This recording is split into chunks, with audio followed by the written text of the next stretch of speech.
तानसेन के बारे में कुछ बताना चाहता हूँ। आज मेरे पापा अगला साल दूसरे घर आ रहे हैं, इस पे मैं बहुत खुश हूँ। मेरे पापा ने अगला साल बहुत सारी जगहों पे ड्यूटी की है। जैसे इस साल नासिक, 2 साल सुटेल, 6 साल पतंदो, 6 साल लुधियाना और 2 साल श्रीनगर। ऐसे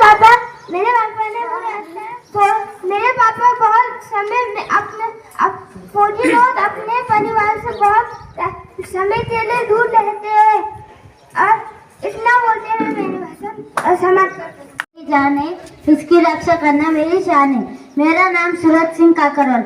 आज मैं आपके सामने बड़े गर्व के साथ यह बात बताना चाहता हूँ कि मेरे फौजी अंकल 18 साल देश की सेवा करके आज अपने बीच घर पर आए हैं। इस बात की हमें बहुत खुशी है। देश की सेवा करने का मौका सभी को ही नहीं मिलता। मेरे अंकल बहुत ही भाग्यशाली है कि उन्हें यह मौका मिला। मेरे अंकल ने माता पिता और गांव का नाम भी रोशन किया है। इस बात की भी हमें बहुत खुशी है। मेरे पापा किसान बनकर बड़े अंकल SRP में जाकर देश की सेवा कर रहे हैं।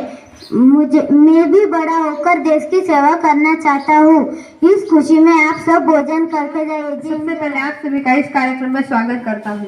जैसा कि आप जानते हैं, आज मेरे मौसा जी का सेवानिवृत्ति का कार्यक्रम है। आज मेरे मौसा जी ने पूरे 18 साल देश की सेवा करके अपने घर वापस आए हैं, इसलिए मुझे मेरे मौसा जी पे बहुत गर्व है। एक दिन मैं भी मेरे मौसा जी की तरह आर्मी ऑफिसर बनना चाहता हूँ। उसके लिए मेरे मौसा जी मुझे बहुत प्रोत्साहित करते हैं, इसलिए मैं मेरे मौसा जी का आभारी हूँ। जय हिंद, जय भारत, धन्यवाद। सबसे पहले मैं मेरे मौसा का दिल से स्वागत करती हूँ। आज मैं उनके लिए कुछ बोलने वाली हूँ। जिंदगी की दौड़ते दौड़ते अब ठहराव आया है, सुनहरे पलों को जीने का अब पड़ाव आया है।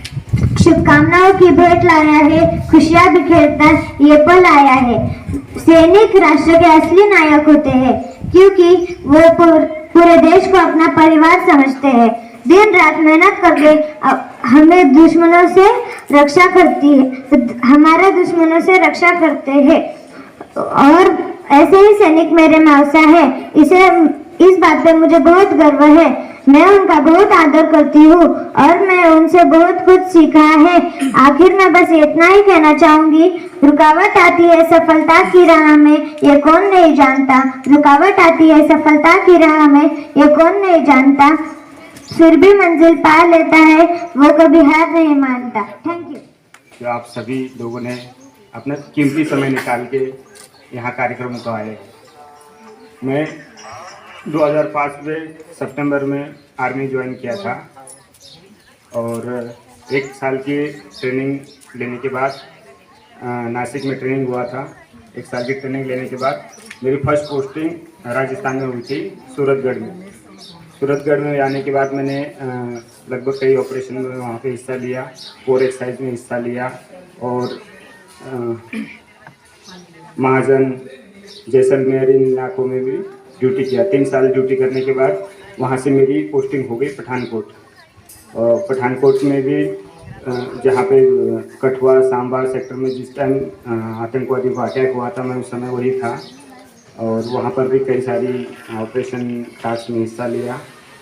और 6 साल की वहाँ की ड्यूटी समाप्त होने के बाद लुधियाना में मेरी 3rd पोस्टिंग हुई। लुधियाना में थोड़ा ठीक रहा क्योंकि वहाँ ज़्यादा ऑपरेशन टास्क नहीं थे और परिवार के साथ मौका मिला रहने का, जो अच्छा था। 6 साल लुधियाना में बिताने के बाद मुझे लास्ट पोस्टिंग श्रीनगर की मिली, जो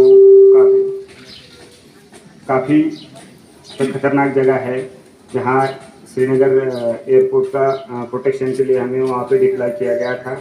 वहाँ रहते हुए मैंने लेह लद्दाख और कई जगह ड्यूटी किया और इस दौरान मुझे रिटायरमेंट का भी मेरा सैंक्शन मिल गया।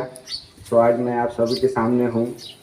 मैं इस जगह पे हूँ तो मेरे माँ बाप ने जो बहुत परिश्रम किया है, क्योंकि उन्होंने, मैं जब छोटा था 5 साल का, तो कम से कम 25-30 किलो की सब्जियों की टोकरी भर के नदी को पार करके लगभग 3-4 किलोमीटर सब्जियां लेके जाते थे, वहाँ मार्केट में 20-25 रुपये में बेचते थे। उससे गाय का दूध होता था तो वो घी जो है किसी और को बेच देते। हम तो बस छाछ खा खा के दूध पी के बड़े हुए हैं। लेकिन जिन लोगों ने घी खाया, जिन लोग घी बेचते थे, उनके बच्चे घी खाते थे, वो कहीं जगह सक्सेस नहीं हुए। लेकिन आज मुझे खुशी है कि मैं 18 साल देश सेवा करके रिटायर हुआ हूँ। तो माँ बाप ने जो सपना देखा था कि उनके बच्चे बड़े होकर कुछ बने, हर माँ बाप का सपना होता है कि हमारे बच्चे जब बड़े हो तो कुछ करे, कुछ ना कुछ। तो उनका सपना पूरा हुआ है। और मेरे दोस्त लोग काफ़ी मुझे मिस करते रहते हैं कि कब आओगे, तो अभी उनके साथ में भी मुझे समय मिलेगा और परिवार को भी समय दे पाऊँगा।